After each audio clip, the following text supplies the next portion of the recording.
Ternyata kasih itu menghasilkan perbuatan. Kalau kita mengasihi sesuatu, yang pertama tadi, hati kita condong ke situ. Lalu sudah mengasihi, maka akan timbul perbuatan. Dan ini juga sesuatu yang alamiah. Ya. Salomo mengasihi banyak perempuan asing. Maka dia bikinin buat mereka tempat pemujaan. Dia bikinin bukit-bukit pengorbanan.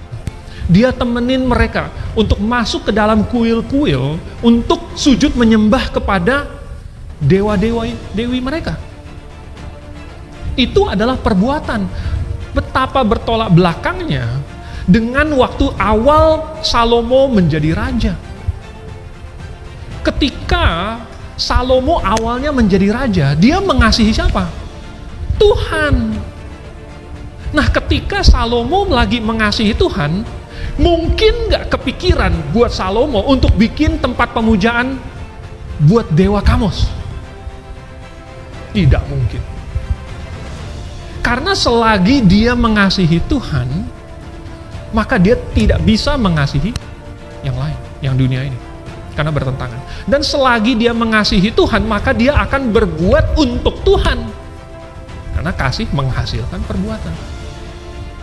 Tetapi dalam proses perjalanan waktu, lalu kemudian dia mengasihi yang lain, lalu makin mengasihi, lalu makin mengasihi, dan semakin kurang mengasihi Tuhan, semakin mengasihi dunia ini, perempuan-perempuan asing yang dia cintai, akhirnya kemudian perbuatannya juga bergeser.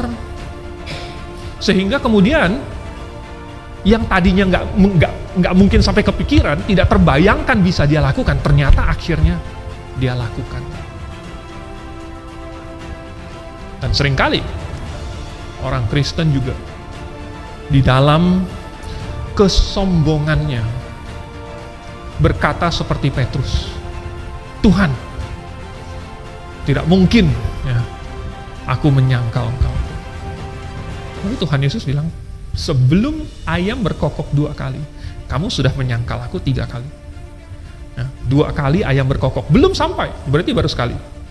Kamu sudah menyangkal 3 kali. Jadi, ternyata